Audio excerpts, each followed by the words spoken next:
$7 billion for a mine so brutal that every mining giant on Earth walked away. They called it suicide. They said China had lost its mind.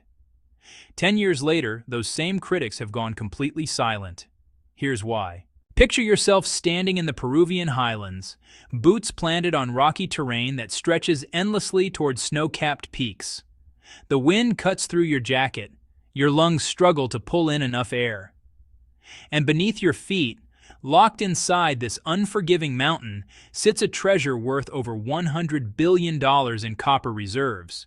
But there's a catch. Actually, there are several. This isn't just any mining site. Industry veterans call it the Devil's Playground, the graveyard of ambition, a place where billion-dollar companies have tried, failed, and quietly retreated with their tails between their legs. For decades, this copper deposit remained untouched, not because nobody wanted it, but because nobody could figure out how to get it out of the ground without going bankrupt or worse. Then China showed up with a briefcase full of cash and a plan that made the entire mining world laugh out loud. What happened next is one of the most stunning reversals in modern resource extraction history. But before we get to that, you need to understand just how nightmarish this place really is. The Las Bambas copper mine sits more than 4,000 meters above sea level, perched precariously in the Peruvian Andes like a fortress built by nature itself to keep humans out. Up here, the air is so thin that it contains barely 60% of the oxygen you'd breathe at sea level. Workers gasp after climbing a single flight of stairs. Nosebleeds are routine. Splitting headaches that feel like your skull is being crushed in a vice? Standard operating procedure. And that's just the beginning. Temperatures plunge to -10 degrees Celsius on a regular basis, turning metal tools brittle and causing machinery to seize up without warning. Snowstorms barrel through the region more than 200 days every single year, sometimes burying entire work camps under meters of white powder. Early exploration teams learned this the hard way when a 2-week blizzard forced them to abandon everything they'd built and evacuate before hypothermia claimed lives. Getting equipment to this remote location is its own special kind of torture. There's only one road leading up to the mine. A serpentine dirt track carved into cliff faces, riddled with ice crevasses and loose gravel that can send trucks tumbling into oblivion. Every piece of heavy machinery has to be dismantled into components small enough to survive the treacherous journey, then reassembled on-site at triple the normal cost. Back in 2013, Swiss mining behemoth Glencore attempted to haul a massive industrial crusher up that nightmare road. The vehicle lost traction on a particularly steep section, tipped sideways, and plummeted off the edge of the cliff. $50 million gone in an instant, smashed into scrap metal at the bottom of a ravine. But wait, there's more. The environmental constraints around Las Bambas are among the strictest anywhere on the planet. The mine sits within a protected watershed that feeds directly into the upper Amazon River basin. Peruvian regulators don't mess around here. They've mandated that copper ion levels in wastewater must stay below 0.1 milligrams per liter.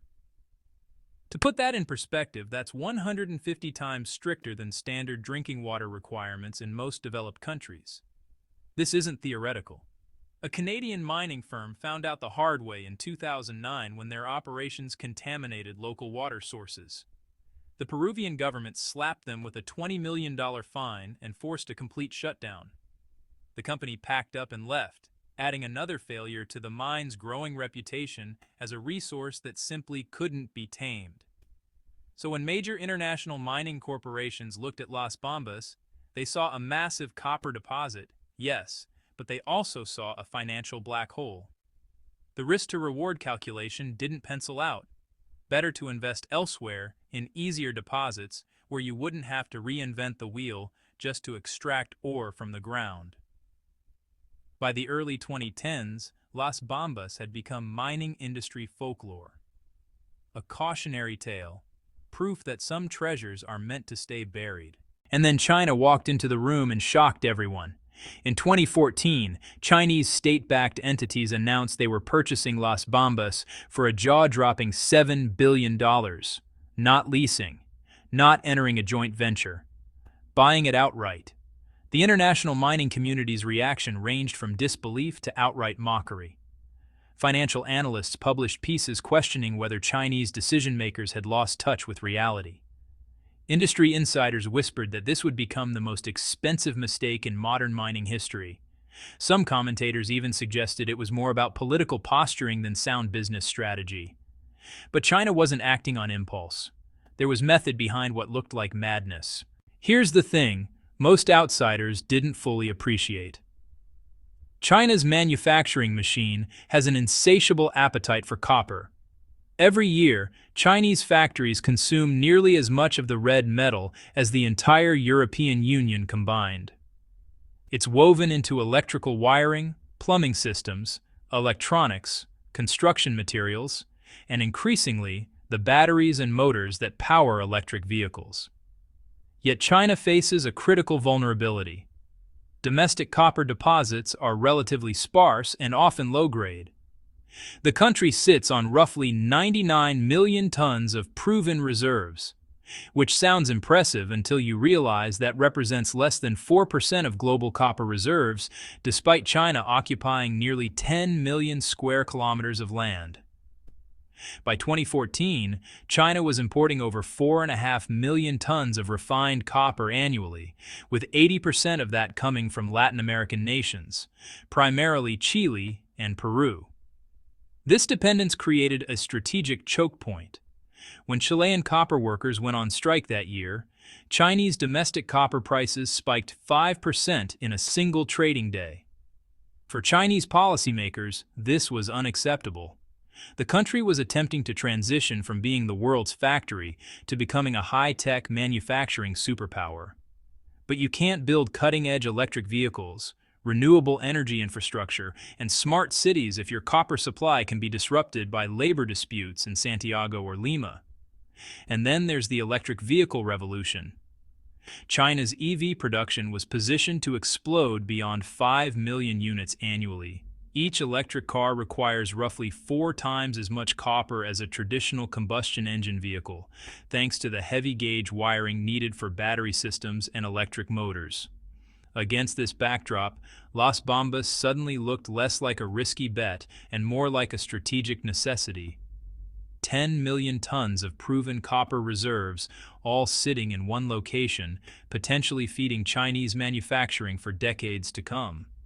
The Chinese government didn't just greenlight the purchase. They orchestrated a $7 billion syndicated loan that set records for cross-border mining investment. Major Chinese banks lined up to participate, signaling that this wasn't a speculative venture, but a coordinated national strategy. Still, writing the check was the easy part. Now came the real challenge, actually getting the copper out of the mountain.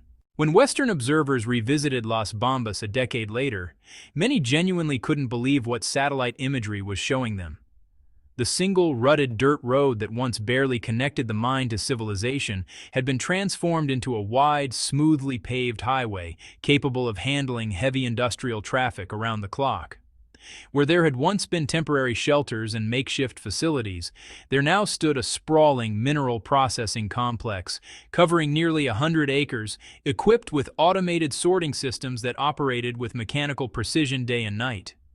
Copper concentrate, along with lithium and other valuable minerals extracted from the site, now flowed continuously onto specialized freight trains. These trains wound their way through mountain passes to Pacific coast ports, where the materials were loaded onto cargo ships bound for Chinese smelters and manufacturing facilities. The transformation was so complete, so total, that it forced a reassessment of what had seemed impossible just years earlier. But how did they pull it off? The Chinese engineering teams that arrived at Las Bambas in 2014 knew they were walking into a nightmare scenario. What they didn't anticipate was just how quickly that nightmare would escalate. Within the first 3 months, relentless sandstorms made it impossible to even set up base camp properly. Engineers worked in gas masks, conducting geological surveys while being pelted by wind-driven grit that found its way into every piece of equipment, every notebook, every meal. The Andes Mountains don't give up their secrets easily. The geological structure beneath Las Bambas is incredibly complex, a jumbled mess of fault lines and unstable rock formations. When a torrential downpour triggered a massive landslide, it wiped out a newly constructed access road and trapped more than 30 workers halfway up the mountain. Helicopters had to airlift supplies to keep them alive until rescue routes could be established. Then there was the altitude problem. Mining equipment designed for sea-level operations simply didn't function properly at 4,000 meters. Engines sputtered, hydraulic systems failed, electronics glitched.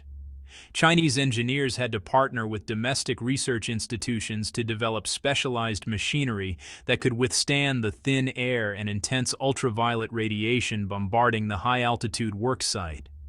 Earthquakes added another layer of chaos. The region sits along a seismically active zone, and tremors forced construction to halt repeatedly. The main mine tunnel had to be completely reworked 3 separate times after geological shifts compromised structural integrity. Each rebuild cost hundreds of millions of yuan and months of lost time. Any rational assessment would have concluded that this project was doomed. But Chinese engineers didn't retreat. Instead, they innovated. To solve the transportation crisis, they deployed drones to map terrain in exhaustive detail, then brought in specialized excavation equipment to carve a 4-lane highway directly through sheer cliff faces. This wasn't a temporary solution. This was permanent infrastructure built to last decades.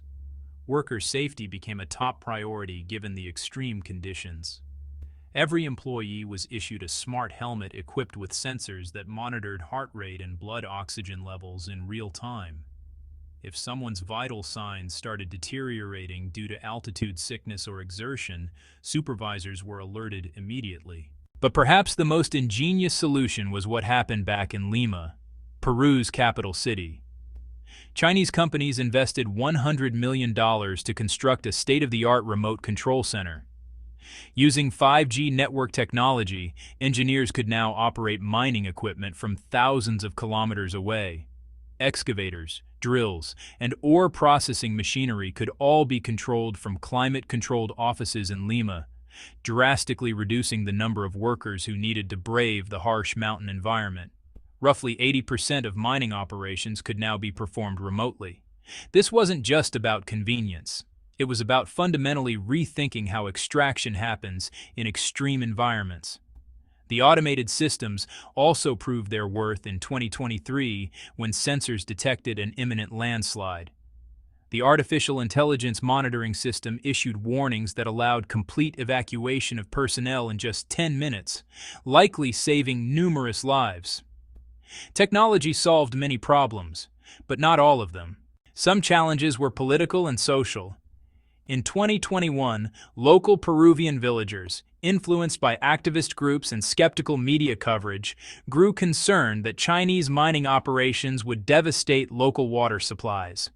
Protests erupted. Work stoppages followed. For 50 days, Las Bambas sat idle while global copper prices climbed steadily upward. China could have responded with legal threats or political pressure. Instead, they chose dialogue. Multiple rounds of negotiations took place between Chinese company representatives, Peruvian government officials, and community leaders. Chinese firms made concrete commitments, increased revenue sharing with local communities, direct investment in regional infrastructure, and verifiable environmental protections. One of the most visible outcomes was the construction of the Quequetete Bridge, an 80 million yuan project that cut commuting time for nearby residents by 4 full hours. For villagers who had spent generations navigating treacherous mountain paths, this represented a genuine quality-of-life improvement. On the environmental front, Chinese companies didn't just meet Peruvian standards, they exceeded them. Advanced wastewater treatment systems were installed. A massive reforestation initiative was launched, covering 368 hectares across 34 communities. 600,000 trout fingerlings were released into local waterways as part of ecosystem restoration efforts. Perhaps most importantly, Chinese companies launched the Heart of Las Bambas program, a community engagement initiative featuring regular public forums where residents could voice concerns and suggestions directly to mine management. This wasn't corporate theater. It was a genuine attempt to build trust and demonstrate that mining operations could coexist with local communities. The results speak for themselves.